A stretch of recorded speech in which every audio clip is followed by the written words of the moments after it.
मोहम्मद सिराज ने आज मुझे और बहुत से ऐसे लोगों को जो सोचते थे कि 5वें दिन पर 35 रन बनाना कोई बहुत बड़ा काम नहीं होगा इंग्लैंड की टेल के लिए, गलत साबित कर दिया है।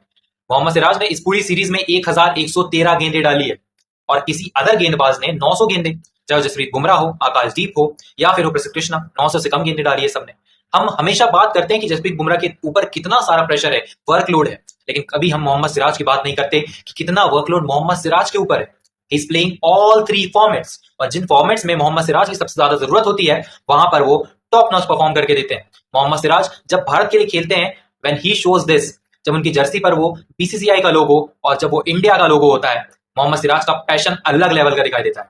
जब उन्हें पोस्ट मैच कॉन्फ्रेंस में भी पूछा गया कि तुम्हारी बॉडी कैसा फील कर रही है, Mohammed Siraj said that I am fit and body is not at all at the risk. और जिस तरीके से मेरी बॉडी अभी है वैसा ही वो खेलने से पहले भी थी और खेलने के बाद भी है। So when you are playing for your country, your passion emerge a lot, और वो मोहम्मद सिराज ने दिखाया। जब आप अपनी कंट्री के लिए खेलते हैं तो सारी चीजें पीछे रह जाती है और सामने एक चीज रह जाती है, that we have to win the match for the country.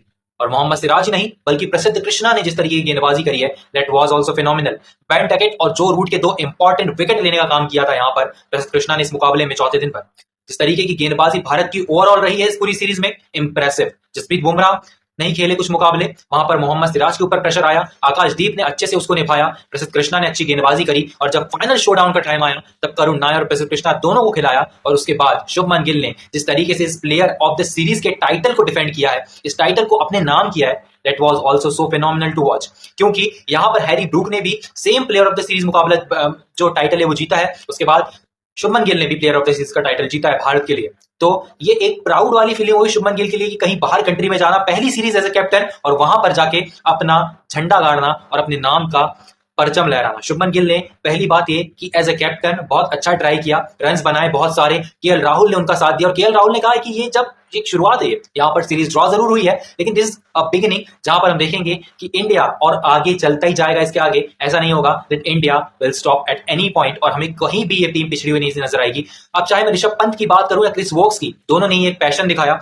दोनों ने इस खेल के प्रति एक जुनून दिखाया। That is why test cricket is the best spot in the world. ये इमोशन ही नहीं बल्कि हमारी जो डेडिकेशन है अपनी कंट्री को लेके उसको बाहर निकालता है। दोनों ही नहीं इंजरी के दौरान बल्ला पकड़ा और बल्लेबाजी करने आए, चाहे वो ऋषभ पंत हो चाहे वो क्रिस वोक्स हो, एक हाथ से बल्लेबाजी करने आए थे। अगर वहां पर उन्हें गेंद फेस करने को मिलती तो शायद वो कर लेते, लेकिन गस एटकिंसन को आउट कर दिया मोहम्मद सिराज ने और गस एटकिंसन आउट होकर चले गए और भारत इस मुकाबले को जीतकर इस सीरीज को ड्रॉ पर खत्म करने में कामयाब हुआ। हालांकि सिराज की बात करूं तो सिराज ने 23 विकेट लिए टोटल इस सीरीज में और इससे पहले 23 विकेट लिए थे जसप्रीत बुमराह ने 2021-22 की सीरीज में। इंग्लैंड के खिलाफ ये दूसरा सबसे बेस्ट प्रदर्शन है किसी भी गेंदबाज का। इसके बाद आते हैं ईशांत शर्मा। जिस तरीके की भारत ने गेंदबाजी करी हो चाहे वो बल्लेबाजी करी हो, अगर वो लॉर्ड्स का टेस्ट भारत जीत जाता तो शायद आज भारत ये सीरीज जीत जाता। बस थोड़े से ही रन बचे थे, लेकिन ये भी कोई बुरी नहीं है। ये जीत हमें बहुत समय तक याद रहेगी। ये सीरीज मोहम्मद सिराज के नाम से जानी जाएगी, ये सीरीज प्रसिद्ध कृष्णा के नाम से जानी जाएगी, ये सीरीज शुभमन गिल की एज ए कैप्टन पहली ऐसी सीरीज जानी जाएगी जो कि ड्रॉ हुई और शुभमन गिल ने